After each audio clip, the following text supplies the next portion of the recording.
My wife wanted a recording, that's what that debauchery was. I thought I could flip the phone around on my camera. So it's good to know when the music comes on, we just keep talking and get another 5 minutes. I didn't know that. I honestly, this can sound, I don't know, silly. I said till 1 a.m. I wrote 3 different 3 to 5 minute spiels. And I just didn't feel like I got the right feel. But I think that when it was said, the impact this business has had on your life, I kind of thought, okay, I can work with that. So, something that I feel like Lance tries to emphasize is that anybody can do this business. And last night we said 40 jobs in my history. I actually counted them. I have a journal of my jobs and my business ventures. It was 27 jobs. Most of those less than 6 months. I've only been fired twice. Most of those 8,000 to 25,000 a year. I logged into SSA.gov so I could tell teachers how to do it and how easy it was. And it shows your income for every year of your life. I mean, I had 7,000, 13,000, 12,000, 21,000. I was like, this is abysmal. I'm 36 years old.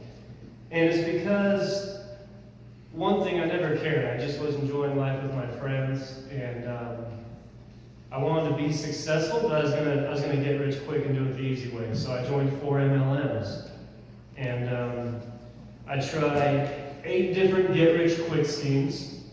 Some on the internet. One was an infomercial, thousands of dollars. And I owned a pool company, a pool service company.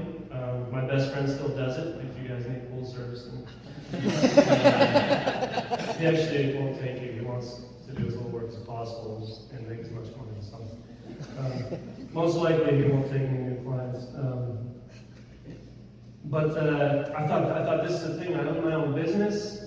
Here we go, it's hard, it sucks, I hate it, I'm sick of this route, I hate these pools, I hate people calling me all day, but I've been told to be a business owner if I want to be successful. And all businesses go through being screwed, I feel like, the more people I talk to. So we had that happen. We were small. I mean, we were paying ourselves each $2,000 a month, it was nothing.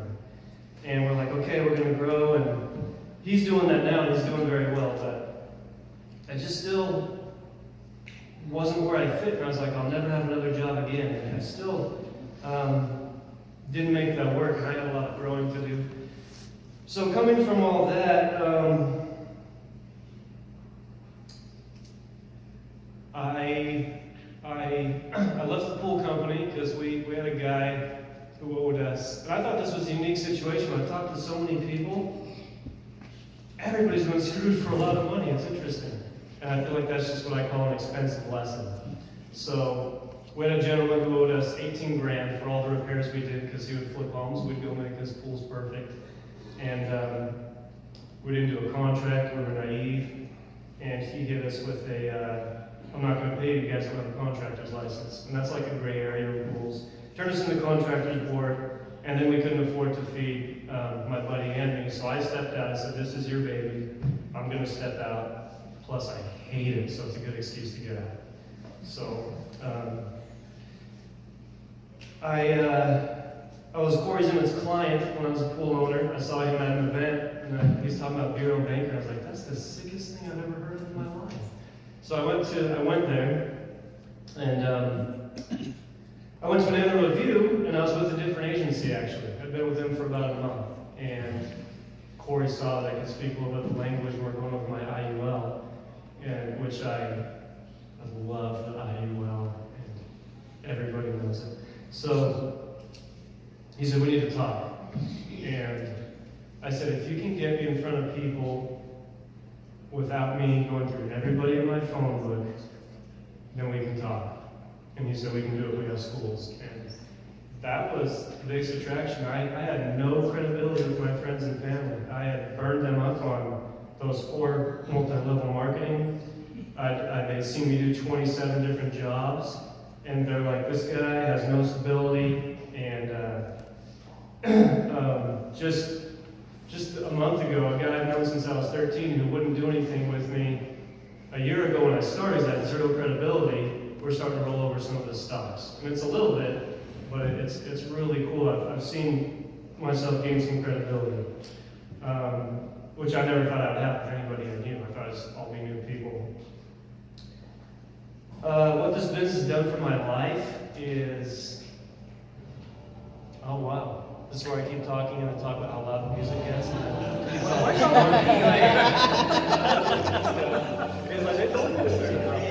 It's all you, James. Let the music keep going.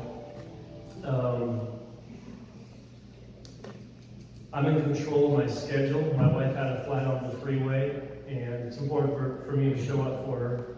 I was able to leave training 20 minutes early, go out. Her spare was flat. We spent like 6 hours getting this thing taken care of. Because of this business, I was able to go do that. December was a tough month. I didn't close a lot of business, and it didn't work past the 18th. Didn't close anything new. I still made $948 in December on work I did 10 months earlier. It's nuts. I also get super excited about. I love the idea that somebody talks to me for 2 hours just for them taking that time. When they retire, they're going to have 40 to 50 to 30 grand every year for the rest of their lives for 2 stupid hours talking to me. And if something happens to their family, they're covered because they spent 2 hours with me.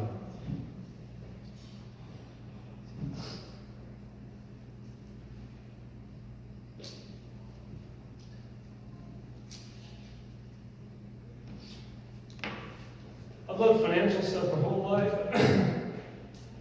I was introduced to The Richest Man in Babylon by a guy's son who I worked for when I was in high school. He was a millionaire, self-made, awesome guy, second father to me. His sons were all successful, and he raised them. He introduced me to The Richest Man in Babylon. Ever since then, like James said, I've studied success and money and financials. And I didn't know this industry existed. I didn't know how to get in front of people. I said, well, I'll do some work, I'll get rich, then I'll put up billboards to tell people don't get credit cards. And I don't believe in coincidence. I believe that's God's way of staying anonymous. So the fact that Corey took me on, the way he took me on, he let me be his assistant, and pretty sure I did a mediocre at best, and he said, don't buy anything. Corey's the reason I ate last year.